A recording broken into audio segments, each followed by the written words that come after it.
Hey everyone, welcome back to a special edition of Blast from the Past Star Wars edition. I decided to do this as Star Wars got the second most votes on the community poll I made for which action figure review should I do next. Go check out my Duke review, as well as the box opening of the Panini Prism 2021 football I did earlier. But this will be a review of the Empire Strikes Back version of the Black Series Darth Vader figure. This is the figure number 1 of the Empire Strikes Back wave. Here's the Star Wars Black Series plastic packaging. They went away from this for a little bit, and now they're back to it. You've got the nice looking picture of Vader on the side there. The little blurb on the back. I'm not going to read it, but if you want to pause here, there's all the text. Bunch of legalese, more on the bottom. Star Wars The Black Series, side window, top window. Not much to the box. Here's the Vader figure. Now, I don't have the A New Hope figure, so I can't really comment on the differences between the two. But, so I'll just go over. This figure is pretty darn cool. I have other figures with soft goods on them. And the material they use for the cape here is far superior to the material that most soft goods use. I don't have any other soft goods Black Series figures, so I don't know if it's the same material. Like, do the Jedi cloaks have the same material as Vader's capes? I don't know. I'm more used to like the soft goods that come with the Masterverse figures and stuff, and those are really, really flimsy and thin. But this is pretty nice. And he's got the soft goods cape, as well as underneath he's got the tabard, which runs from his shoulders all the way down to his ankles. And this is it seems to be a separate piece. I'm thinking it's a separate piece. It definitely looks like a separate piece. Can't imagine how they would have sewed this together, but you know, I'm not a tailor. They can probably do things I wouldn't even dream of. Accessories wise, Vader only comes with the lightsaber, but geez, what else does he need? And with any other Star Wars lightsaber wielding character, you can remove the blade. And Vader has a hook on the side of his belt there that you can attach the lightsaber so you can carry it that way. Oh, dropped it. As you can see on my Vader, I had a little quality control issue. This isn't going to be the same for everyone, obviously, but when he came out of the package, the sides of his helmet were splayed way out.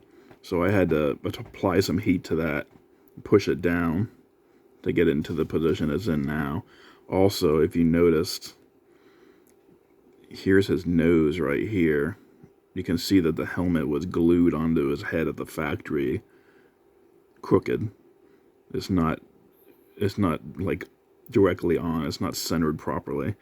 I've tried applying heat to loosen the glue so I could shift it back, but I don't know what kind of glue they use. It's really, really stuck on there. And I didn't want to loosen. I didn't want to keep applying it because I was afraid of warping the figure beyond repair. I'm not that concerned about it.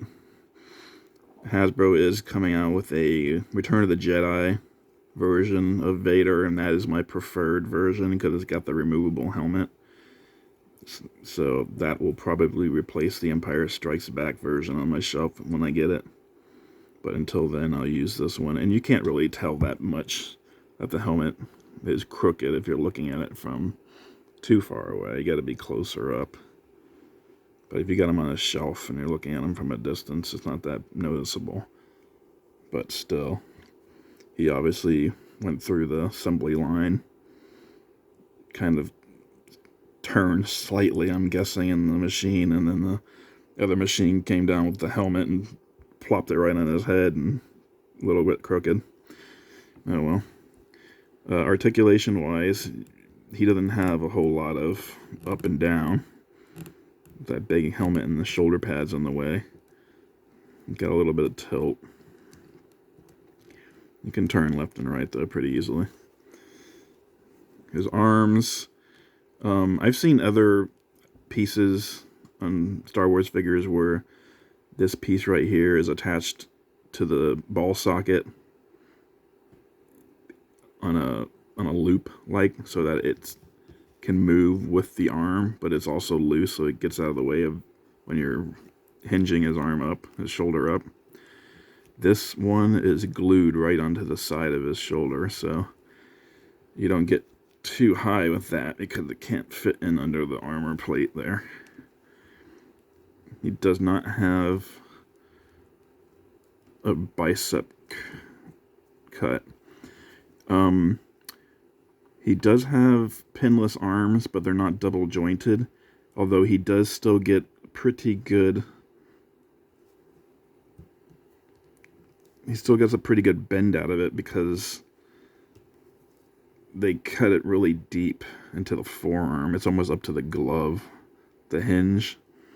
So because of all that extra deepness in the cut, he can move his arm quite a bit higher than a normal single jointed figure would be able to. He does have a hinge and swivel at the elbow.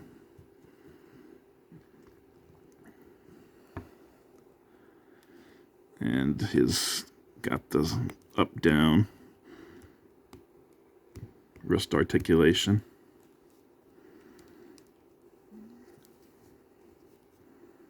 His right hand is more of a grip hand for the lightsaber. Where the left hand, he has his fingers in his force choke position. So you can have him force choking people, like raising his fist up, like his hand up like that. Like, you have failed me for the last time, Admiral. That kind of thing.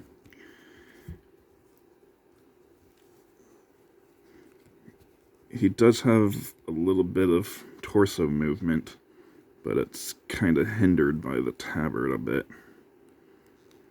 More so, and the belt and the control panels on the front. Not so much going back, but a little bit. It's a mostly black figure, but they didn't skimp on the paint for the buttons and everything on the control boxes on his chest and on his waist, which is good. Because that's one thing that really, you wouldn't want to have those just all be black or whatever. That wouldn't look right.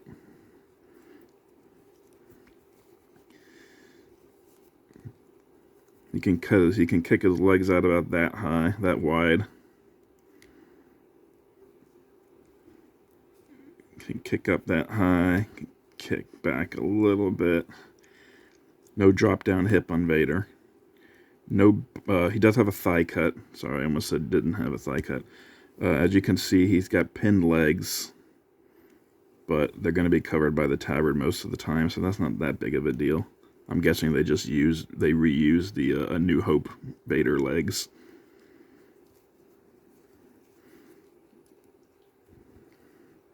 He does have double jointed knees at the legs though. Not at the arms, but he does have them at the legs. So that's interesting. There's no additional swivel or no additional cut on the boot. They didn't want to break up the sculpt there, I can imagine. His foot goes back like that. Goes forward a little bit. Rocks for pin.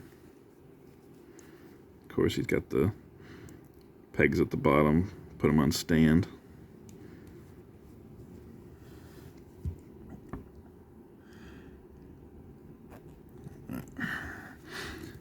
So all in all, this is a pretty decent figure. I think this was the best in the not the New Hope, but the Black Series. I think this is the best version of Darth Vader in the Black Series for the moment. The Return of the Jedi version is hitting stores now, and if you pre-ordered it, should be coming to you pretty soon. I'm still waiting on mine, but here in the UK we usually get things later anyway. Not always, but most of the time. But overall, this is a pretty good figure. Probably one of the better Vader figures I've ever owned. Definitely significant improvement over the Kenner one back in the late 70s, early 80s, with that horrible vinyl cape and that lightsaber that was basically coming right out of his arm.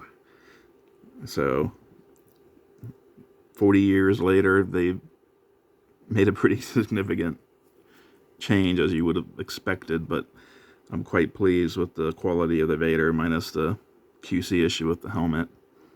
And I'm looking forward to getting the Return of the Jedi version, which I will also review as soon as I have my hands on it.